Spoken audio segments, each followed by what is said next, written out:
जय किसान प्रिय किसान मित्रों, चलिए शुरू करते हैं आज की वीडियो। किसान भाइयों, आज की वीडियो में हम आपको गर्मियों के सीज़न में कम लागत में ज़्यादा मुनाफे देने वाली 3 बेहतरीन फसलों के बारे में जानकारी देंगे, जिन फसलों को लगा करके किसान भाइयों आप बहुत ही कम लागत में हम आपको बताएं कि बिल्कुल 1 एकड़ में किसान भाइयों आपको 10,000 रुपये की लागत में आप किसान भाइयों लाखों का मुनाफा इन 3 फसलों से कमा सकते हैं। तो वीडियो में किसान भाइयों आपको पूरी जानकारी A to Z कंप्लीट जानकारी दी जाएगी। तो उससे पहले किसान भाइयों हमारा आपसे निवेदन है, अगर आप हमारे चैनल पर नए हो तो चैनल को सब्सक्राइब कर लीजिए और वीडियो को लाइक और ज़्यादा से ज़्यादा हमारे सभी किसान भाइयों के साथ शेयर भी करिएगा। तो किसान भाइयों, हम जिन फसलों के बारे में आपको बताने वाले हैं उन फसलों का नाम है धनिया, मूली और पालक।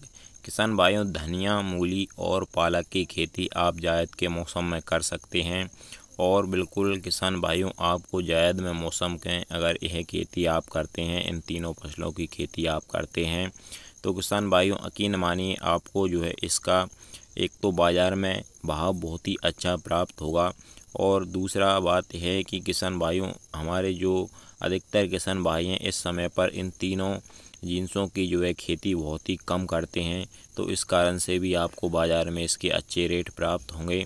और किसान भाइयों गर्मियों में और शुरुआती बरसात के सीज़न में इन तीनों चीज़ों की अच्छी डिमांड बाज़ार में देखने को मिलती है, तो इससे भी किसान भाइयों आपको इसके बाज़ार में भाव अच्छे देखने को मिलेंगे, तो जिससे आपको अच्छा मुनाफा भी होगा किसान भाइयों। और एक बात और है किसान भाइयों, अगर आप शुरुआती अप्रैल के महीने में शुरुआती सप्ताह में पहले सप्ताह में आप अगर इनकी बिजाई कर देते हैं तो किसान भाइयों जो अप्रैल के और मई के महीने में जो शादियों का सीज़न आता है उसमें भी आपकी इन तीनों फसलों की अच्छी खासी डिमांड रहेगी, तो इससे भी इसके भाव में आपको अधिक मुनाफा देखने को मिलेगा। और किसान भाइयों इन तीनों ही फसलों की खेती जो होती है वह एक ही तरीके से होती है, मतलब एक तरह की ही इनकी खेत की तैयारी, इसमें खाद और सिंचाई सब कुछ एक ही तरह का रहता है। तो किसान भाइयों इससे आपको इन तीनों फसलों की खेती करने में बहुत ही आसानी होगी और इसमें आपकी लागत भी कम हो जाएगी।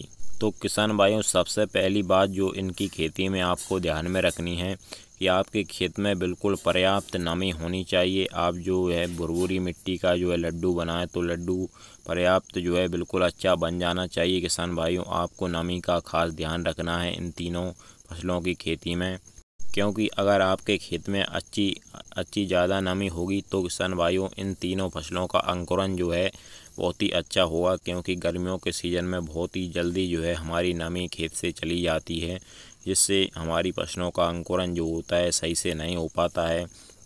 तो किसान भाइयों अगर आपके खेत में अच्छी नमी हो तभी आप इनकी बिजाई कीजिएगा, क्योंकि अंकुरन होना ही सही होता है अच्छे उत्पादन के लिए। तो किसान भाइयों आपको क्या करना है, एक बार अच्छी तरह से रोटावेटर से अच्छी तरह से अपने खेत की जुताई कर लेनी है, भुरभुरी मिट्टी कर लेनी है और उसके बाद में आपको इसके बाद में किसान भाइयों आपको 40 किलोग्राम DAP और 20 से 25 किलोग्राम यूरिया और 20 से 25 किलोग्राम पोटाश अपने खेत में छिड़काव विधि से छिड़काव कर देना है। और इसके बाद में किसान भाइयों आपका खेत तैयार हो जाएगा। इसके बाद में किसान भाइयों आप इन 3 चीज़ों की बिजाई कर सकते हैं। तो इस तरह से किसान भाइयों आप इन तीनों चीज़ों की बिजाई करके बाद में क्यारियाँ बना दीजिएगा, जिससे आपके सिंचाई करने में बहुत ही आसान होगा। और किसान भाइयों आगे भी हम इन फसलों के बारे में आपको अपडेट और जानकारी सही समय पर देते रहेंगे। तो किसान भाइयों इसके लिए आप हमारे चैनल को सब्सक्राइब ज़रूर करिएगा। चलिए किसान भाइयों इस वीडियो में इतना ही, मिलते हैं इसी तरह की अगली वीडियो में। जय किसान, नमस्कार, धन्यवाद।